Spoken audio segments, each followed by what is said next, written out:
Bonjour à tous, on se retrouve encore ce matin pour partager une pensée de la part de Dieu et j'aimerais vous partager cette phrase que j'ai entendue un jour: si Jésus n'est pas maître de tout, il n'est pas maître du tout.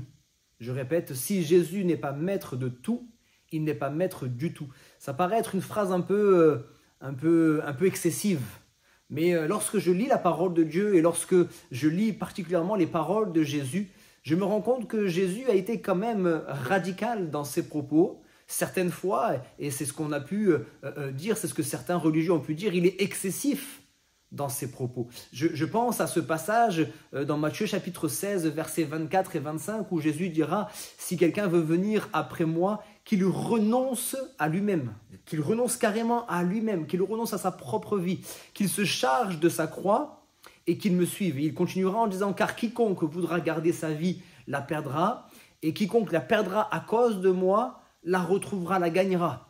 Et ce sont des paroles qui sont quand même fortes, des paroles qui sont excessives. On voit là que Jésus ne veut pas que nous puissions nous laisser une petite place dans notre quotidien, une petite place dans nos pensées, une petite place dans notre énergie, dans notre temps. Non, Jésus veut tout. Et peut-être qu'on est dans une société effectivement où on aime bien garder le contrôle, on est dans une société où on n'aime pas se soumettre, on n'aime pas la supériorité hiérarchique et toutes ces choses-là, mais quand même ce sont des termes que la Bible emploie. Jésus est le maître de nos vies. Jésus est notre sauveur, c'est vrai. Pour beaucoup, où il est le sauveur, c'est-à-dire celui qui les a sauvés de leurs péchés, sauvé de la mort éternelle, mais il doit être également notre Seigneur, notre Roi, notre Maître, celui qui dirige notre vie. Alors c'est vrai qu'il est un Maître plein de douceur, un Maître qui est plein de bonté, et à cause de cela, souvent on oublie qu'il est notre Maître. Mais Jésus est direct dans ses propos. Avec ce jeune homme riche qui va lui demander: que dois-je faire? Eh bien, pour faire court, à un moment donné, il va lui dire: va, vends tous tes biens. Non pas une partie de tes biens, mais vends tous tes biens. Il y a quelque chose comme d'extrême. Et le Seigneur voudrait qu'on arrive dans cet extrême-là, un bon extrême. Évidemment, on garde la sagesse de Dieu. Mais le Seigneur veut toute notre vie. Il ne veut pas une partie de notre vie, il veut toute notre vie. Lorsqu'on parle de la vie chrétienne, il y a cette notion-là de renoncement, il y a cette notion-là de dépouillement, il y a cette notion de sacrifice qu'on ne peut pas oublier. Et mes frères, mes sœurs, revenons à ces choses-là. La vie chrétienne est une vie de sacrifice, une vie de renoncement, une vie de consécration.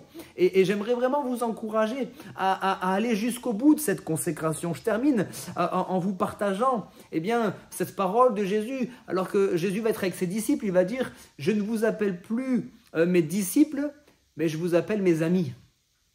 Et il y a beaucoup d'entre nous, on veut tout de suite être au stade de l'ami, sans être passé par le stade des disciples. Moi, je pense que nous avons besoin d'être des disciples et de reconnaître Jésus comme notre maître. C'est vrai qu'il est notre ami. C'est vrai qu'il est notre confident. C'est vrai qu'il est notre sauveur, comme je l'ai dit. Mais il est également aussi notre maître. C'est lui qui nous a rachetés de l'esclavage du péché. Et au travers de cela, la Bible emploie même ce terme que nous sommes esclaves de la justice, esclaves de Dieu, avec une réelle liberté.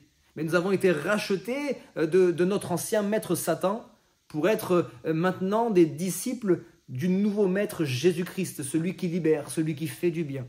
Alors mon frère, ma soeur, j'espère que cela fera écho dans ton cœur et que tu puisses à nouveau être ce disciple obéissant, ce disciple qui marche sur les sillons de son maître, ce disciple qui cherche à ressembler à son maître, ce disciple qui cherche à mettre en pratique les paroles de son maître. Si Jésus n'est pas maître de tout, il n'est pas maître du tout. Ne lui laisse pas juste une petite place, ne lui laisse pas 50% ou 80%, mais donne-lui tout ton cœur, toute ta vie. C'est ma prière dans le nom de Jésus-Christ. Amen.